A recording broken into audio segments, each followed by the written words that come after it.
ago, right? And 150 years. during that time, during that 150-year period of time, we had many different musical masterpieces. They used some specific instruments during that time, and there's some really famous composers from that time period too that we're going to be talking about. So Valerie is going to be taking part of the group, and when you're in her group, she's going to be talking about Like different things about the Baroque period, things that people dealt with during that time, right? And then in here, we're going to be talking about different instruments, and I have a couple of people that'll play some instruments, and I am playing some of those instruments for you as well, okay? So the first thing that we are going to do is split up into those separate groups, and then we're going to rotate in a little bit so that everybody gets an experience for both parts of the presentation, okay? So here's how we're going to do this. If you are on this side of the room, you are going to go with Miss Valerie, and you're going to go into the living room. So it's the next building over, and you can go straight out this door. Be careful because the concrete may be still a little damp. So don't run, walk nice. Yes? Was Mozart one of the composers? Mozart was in the classical period, so Beethoven was. Oh, hey guys, if you were on this side, you're still in here. Wait. Hey, everyone, come back here. We're still here. Can Giovanni be in my class? Yes, that's fine. Yep. Okay, let's just do this. How many do you have? That's easier, right? 8. 1, 2, 3, 4, 5, 6. Okay, 4 more. Go on out. Jay, go on out. Jensen, go on out. Okay. Do you want to go with them? Yeah, okay. And then you two can come out with Mom, okay?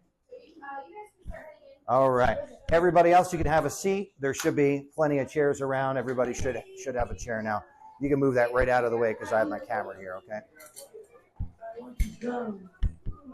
There we go. Okay.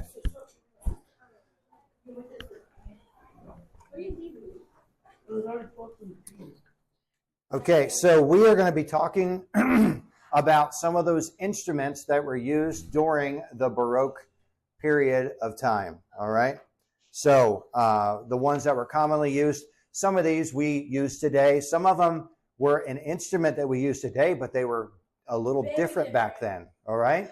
So when they created these, these instruments originally, do you think they experimented with them a little bit to find out what they liked and what they didn't like? Right? Yep. And then eventually they made improvements on it for better volume or better playability. Okay. So we'll talk about each one of these instruments next, and then you'll have a demonstration on some of these instruments live right here in the room, and some of them we'll have to watch on the video so that you can see what those look like. All right. So the first is the harpsichord. All right. So the harpsichord, and for some reason it got cut off on the top. I don't know why. But harpsichord looked like a piano. So it was like the early version of a piano. And it had a very unique sound to it. Hi. Yep, you can come on in. David, can you take the food next door for me, please? So during this era, we had many fascinating types of music instruments, and one of those is the harpsichord. So what is a harpsichord? Well, it's a keyboard type of instrument, meaning that there are keys on the front of it, just like the pianos that we have today. And it looked very similar to a piano, but it had some unique sounds and mechanisms that actually made the sound inside. Instead of striking the strings like a piano, so if you look in a piano, it's going to have strings in it. So if you have an upright piano, the strings are going to be going up and down, and there is a hammer that hits it. Kind of looks like this, and it's going to hit that string and make the string ring, okay? Just like that. And the harpsichord has something like that, but it has something like a pluckard is what they call it. If you've ever played a guitar and you use a pick, that's called a pluckard, right? So it plucks against the string. And a harpsichord was like that. It plucked against the string with something like they called a quill, or a plectra was another name for it. So when you press the key, it would go like this, and it would pluck against the string and then come back down. So the Baroque era was known for musical virtuosity, and all that means is that there were very critical skills, like being able to play very fast. You ever heard of someone called a virtuoso? No. Okay, that means someone who can really play well. So maybe they have very good technique, they can hit a lot of notes, and they're very proficient at what they're doing. So back in the Baroque time, there were very skilled composers that played very difficult music and did a great job of it. So that's what that means. There were composers like, anybody know? Famous composers? Who? Okay, yes. Okay. All right, so Beethoven. How about Bach was another one? Handel was another one. There were some other ones like Scarlatti was another one. And they wrote some very intricate and expressive music for the harpsichord. So the instrument allowed for ornamentation, making it sound very flowery, and some improvisation. So that means being able to put your own flavor in it. That's what the improvisation means. So the harpsichord sound is very different than the sound of the modern piano. Can you bring that right over here, because you're right in front of the camera? Thank you. So it has a different sound to it, and we're about to hear that sound. It has a very crystal-like tone, and you hear a very clear attack on it, like the bong, but it has a really quick delay, or decay is what they call it. So it doesn't keep ringing like this. All right. So it rings and then it stops very quickly. The dynamics of it. So the dynamics. What is the dynamics of a song? Do you know? What's the dynamics, Kira? Right. So the loud and the soft of it, right? So when you play the harpsichord, it's very difficult to control that, because you hit the key and it just hits the string, and that's what you get. You get that sound from it. Now, they could move a little felt thing to make it a little bit softer, but when you hit the key, that's all you get, right? So on a regular piano, if I was to play a piano and I hit the key hard, it's nice and loud, right? But if I hit it soft, it gets softer, all right? And that's not like that with the harpsichord, all right? So we'll experience that in just a second as well. There were all kinds of different sizes of harpsichords. And what do you notice about this one? It's decorated. Yeah, it's decorated. What's on there, Kira? Yes. They have pictures, very ornate, right? It's really beautiful, because if you were to have one of these in your house, you probably were very rich. But it was considered a very rich type of thing to have, so they wanted it to be very beautiful. Sometimes they were used for solo performances. Remember, they didn't have radios back then, and the internet wasn't quite invented yet, okay?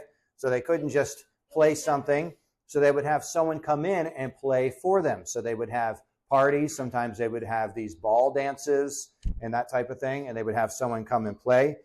So sometimes it was a solo, meaning played only by itself. Sometimes it was played with singers and other instruments. So a lot of times these were used for dances and that type of thing. The harpsichord started to lose its popularity after the Baroque period, but it has definitely come back, and there are still some being played today.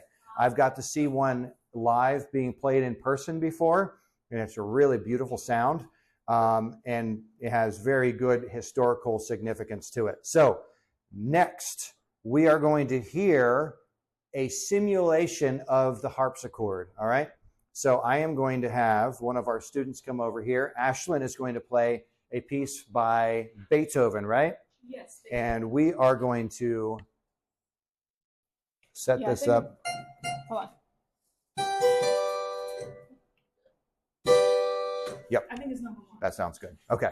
All right. So I want you to listen for the harpsichord sound. All right.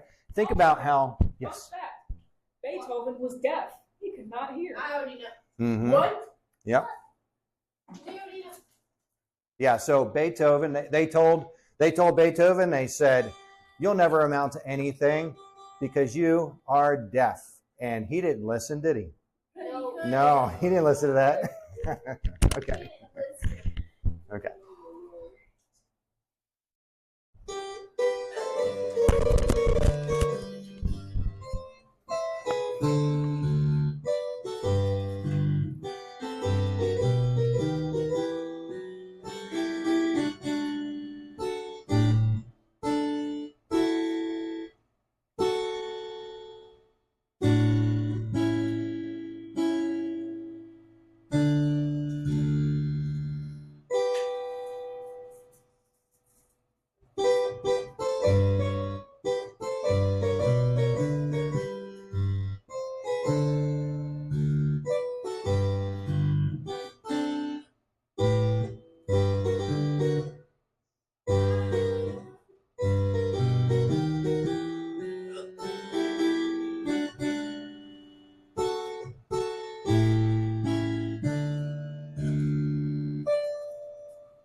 Very good. Thank you very much, Ashley, for doing that for us. Like I said, Beethoven was deaf. That's right. Okay. Okay. So he wasn't deaf his whole life. He went deaf in his, I think, his late 20s, early 30s. And if you know Moonlight Sonata, he was almost completely deaf when he wrote that song. Didn't he use the vibrations?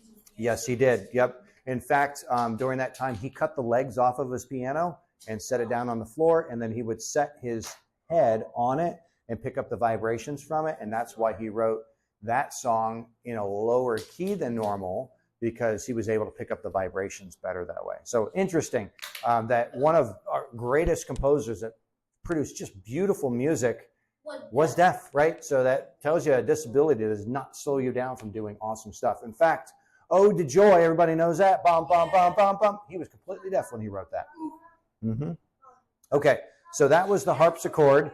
I am going to show you a video of someone playing on an original harpsichord, and I want you to listen to this next.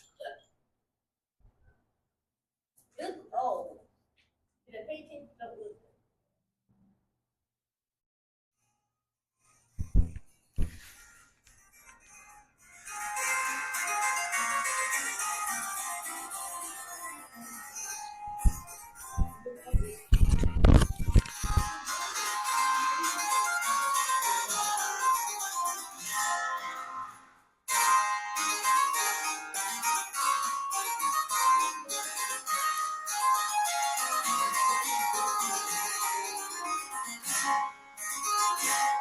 I think he's looking for, he took his head off, right? I think he's looking at this.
Yes, and he never did find his hairbrush. Okay. And the color scheme.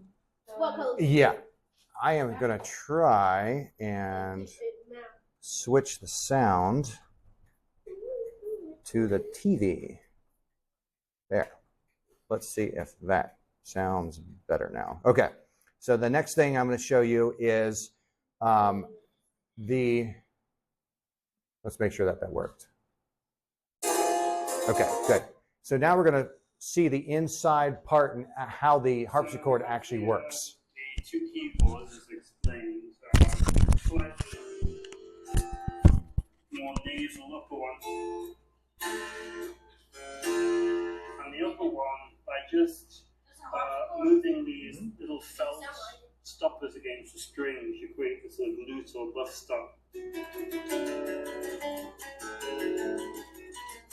So that kind of dampened the sound a little bit, right? And you can just move it back again like that. Away. And that's how you would actually control the dynamics on it. But you notice when that guy was just playing, it was the same volume like the whole time through, right? The dynamics didn't swell and soften. It was the same all the way through. So it's the jack rail we move using the jack. So when you press and load, the jack plucks the string, and then because it's on a spring, slightly pivoted, it springs back down, and then this felt stops the string from ringing out. So that ties all up. Put it back in the hole there. And there's the jack. So there's one set for the lower keyboard, and one or two sets for the upper keyboard. Okay. All right. So what did you notice there? It was two sets of keys too, right? Yeah. Okay. And one set of keys kind of made a different sound than the other set of keys. It was just a little bit different. Yes. I would like to explain something since Yep. he was asking. Mm-hmm. So on the regular keyboard, you have your white keys and your black keys. Yes. On the harpsichord, They are. kind of Right. They're the opposite, right? It's like it's inversed. White and Right? the, Good. The black chords basically supposed to Hi. white chords, and the white chords are black chords. Right. They switched them around. All right. Now, I have a special guest that is going to play for you next, and he's about to come in.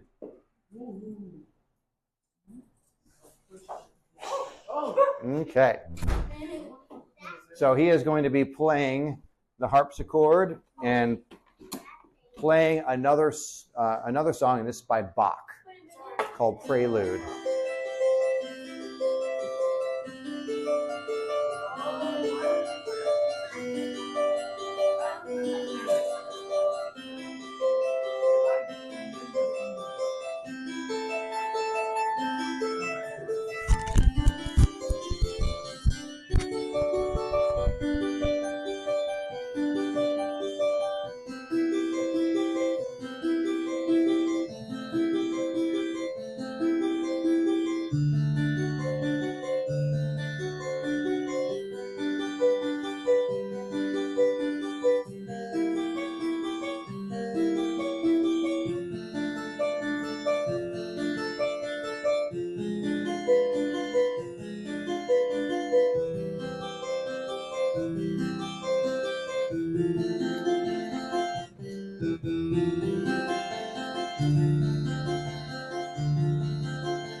notice when he was doing that, did you notice that the sound kind of stayed the same, right? It didn't go up and down, right? Right.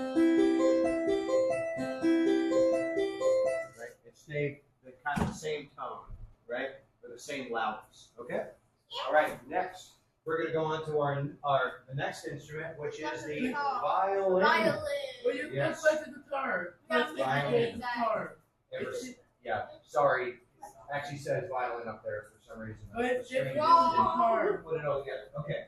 So the violin. So back in the Baroque era, they did have violins. The violins were a little bit different than our violins of today. Okay.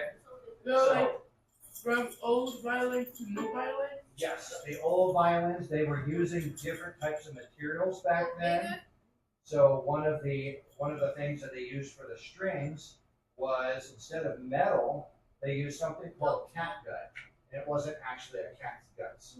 It was actually a sheep intestine, and they used those for the strings. Now, a modern violin has metal strings, right?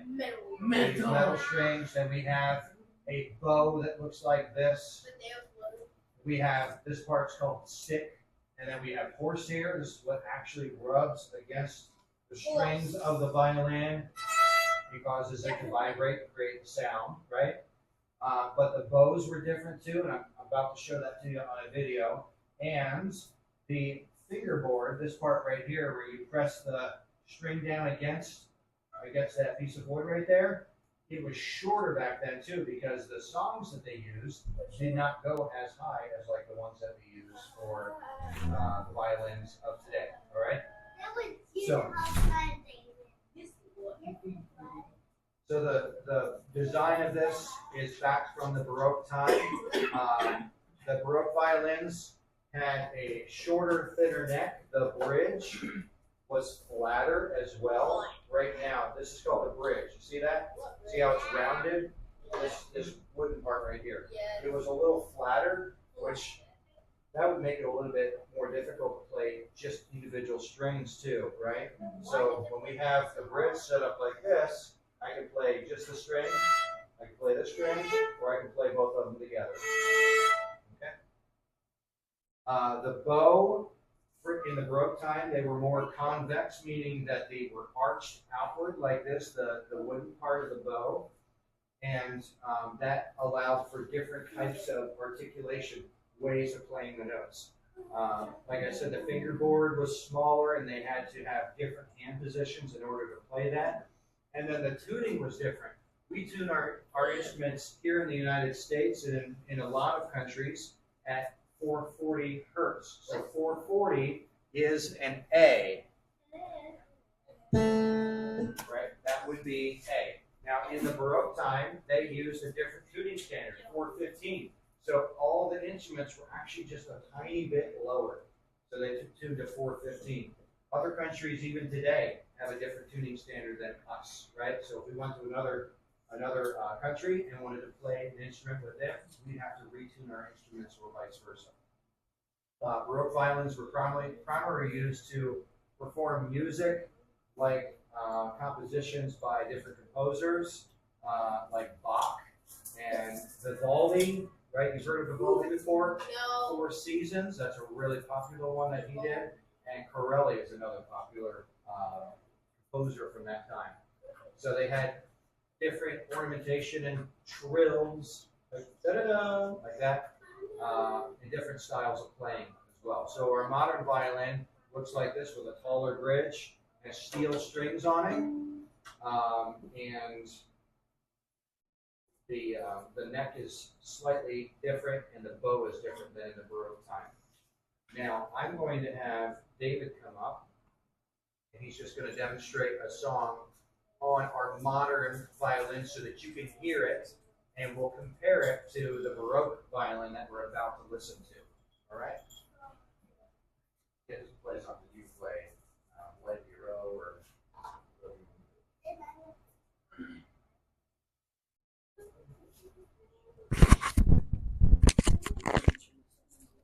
Okay.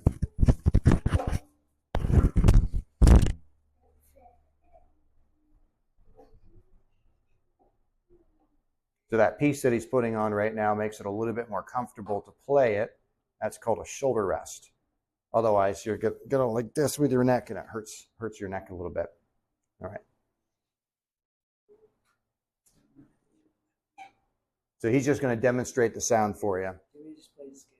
You can play a scale, yeah. Just do an A scale.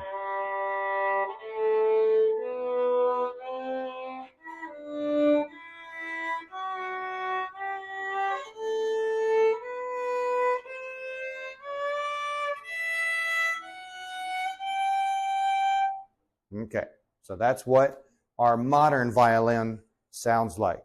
Okay, let's. Yeah, now we're gonna listen to the Baroque violin next. All right, Baroque. Yep. But it looks like you're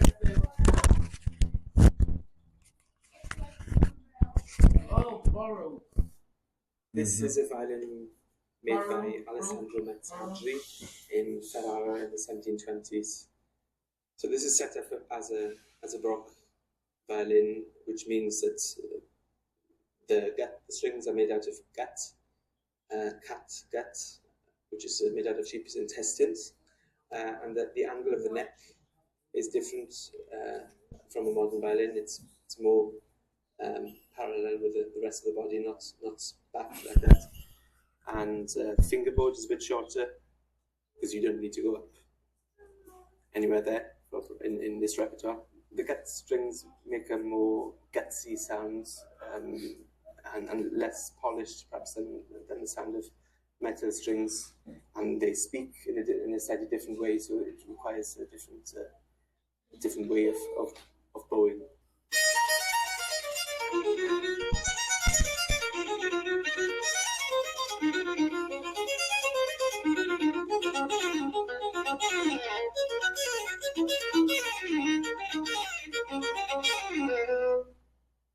The bow is perhaps what changed the most between, let's say, the 18th that bow century compared to and now. this one? The shape Very of the bow different, right? changed completely.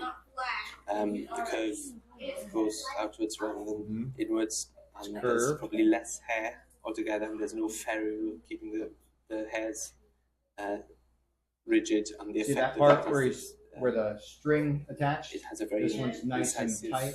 That one's not. sound, Right. especially when you're playing fast notes. I think this bow does that very well, and it's easy to shape notes, I think, with this bow. The OE uses these old instruments because the music was written for these instruments. Okay, so out of that time, the music was written for the instruments that they had during that time. Okay, so there were certain notes that they could play on there, and that's why they wrote the music for that. So the next one, this is called a traverse flute.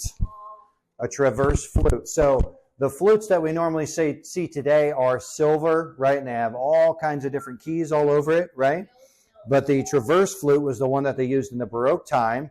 It had a wooden body and a conical bore. So conical means instead of a straight bore where, like a tube, think of like a piece of PVC pipe. That's a straight bore. Conical means it's cone-shaped. So it goes like this, right? Big to small, okay? So a conical bore, and they had a very simple key system. In fact, most of them only had one key on there, so they called them a one-key flute. And that single key was for the D sharp note on there. Again, they were tuned for 415 hertz. So it was, you move the body of it back and forth. I'll show you. So this part and this part are separate, so you can move it back and forth. And that's what tunes it. It changes the length of it, which changes the tuning of it. Yes? Why does it look like a rocket launcher? That's just how it looks. Yeah. So let me get a piece to put on here. So it's all set up. Okay. There we go. That's another piece for it. Okay. The fingering on it, they had open holes on it. You see those open holes just like this? And then it had one key at the bottom. Okay? This is not the exact same one, but this is just for demonstration, because that would be a seventh hole. We have 1, 2, 3, 4, 5, 6, and then one more would be the seventh hole. That's the one you blow into. Yep, that's you blow into it. Okay, so the sound was much more warm and mellow. The silver flute has a much more bright and cutting sound to it, and it had a very limited dynamic range compared to a modern flute, where you could hit every single note that you want to on there. They used the flute for, pieces of music by Bach and Telemann and Vivaldi. That was really important to be able to have that. There was ornamentation that they used in it, like this. That would be some of the ornamentation. And some of the different harmonics were different there as well. So the flutes of the Baroque time were made out of wood. They had a very simple key system. It was easy enough to learn, and the sound was much more mellow, so it did not have a very loud sound to it. Okay? Yeah, it was much lower. So this is similar to that in the sound. Okay? So I'll play something for you.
So, That reminds me of Asian music.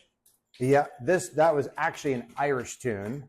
I didn't know any Baroque tunes on the flute. So anyway, so that was the traverse flute. Now I'm going to have a person play that for you, so you can hear what that really nice deep wood sound sounds like next.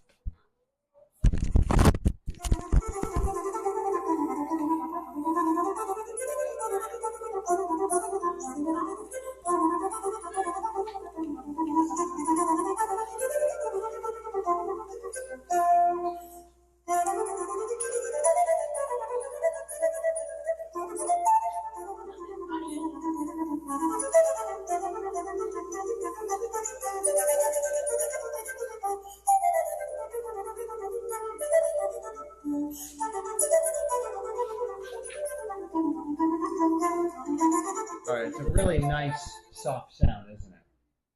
Right? Okay, next is the trumpets. So the trumpets back then look very different than our trumpets today. So our trumpets today are much more compact. Like this part goes right here. Like that's how big our normal trumpets would be. Yeah, that's just an ornament, like fancy stuff. What's that? It's like a yarn. Yeah, it's like a string. Yep. So it was much longer. What else do you notice on here? We don't have the valves, right? There's no valves on there. Okay. So that's different. So we don't have any valves. It was a much longer type of an instrument, and there were no.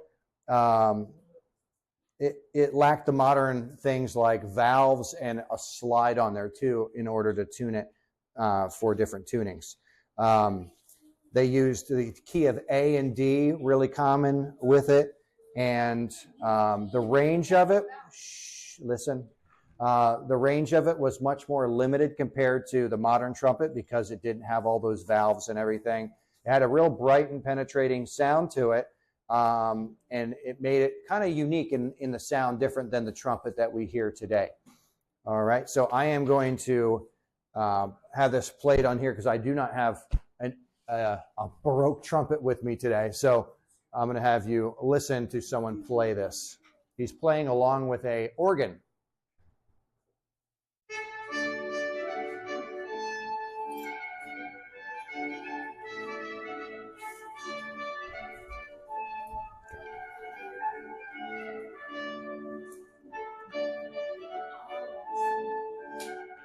So does that sound kind of like a trumpet today? Kind of, right?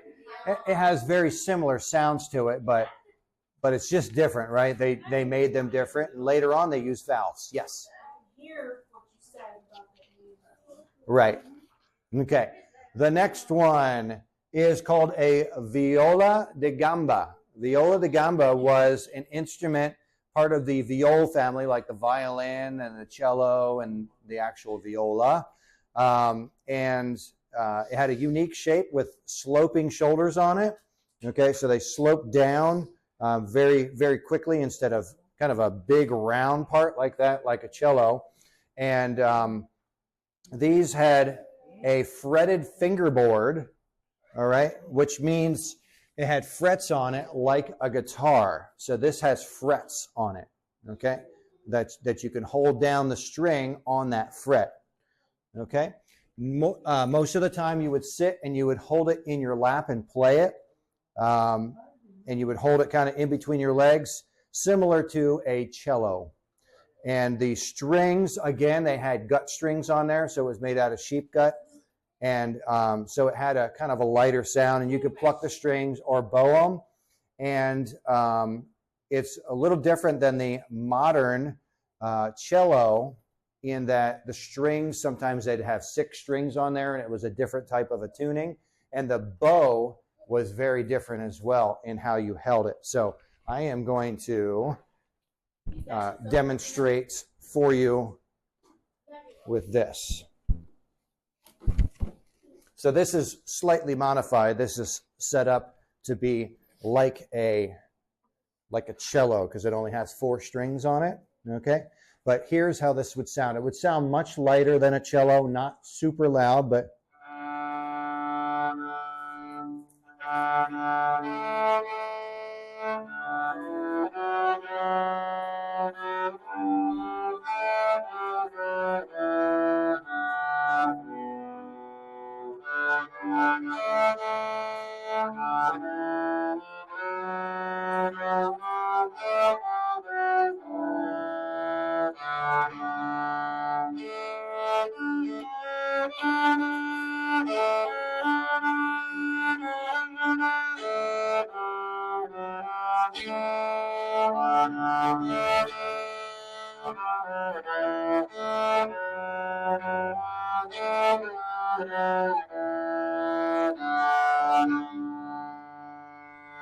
so nice and light sound, right? They help to tune the strings. Yep. So that's a viola da gamba, or this is a simulation of that, right? Very skinny, right? Very skinny. So the box isn't very big, so you don't get as much volume to it, okay? Now, I put this on here. Normally, it's just held in between your legs like this. But I wanted to do that because it was a little easier to play that way. But you just heard that and the sound of it. Now, they did have cellos during those times as well. But the cellos did not have a spike on the bottom, kind of like I just put on this viola da gamba. So these have a spike on them. This thing right here. So this comes out, and this is what you'd put against the floor to kind of help hold it in place. And then you would kind of support it in between your legs like this. All right? So let me get that set. Okay. But the cellos in the Baroque time, it was like this. Okay? So it was played like this, but I'm going to use the spike today. So you heard the sound from that, right? So I'm going to do the same thing with this.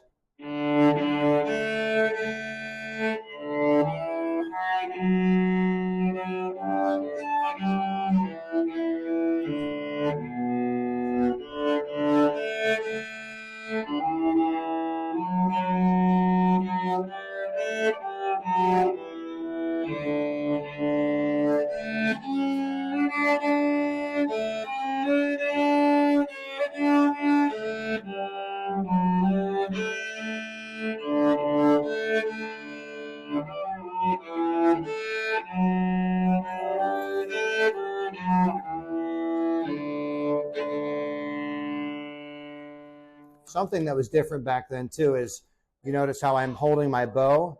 They held them like this.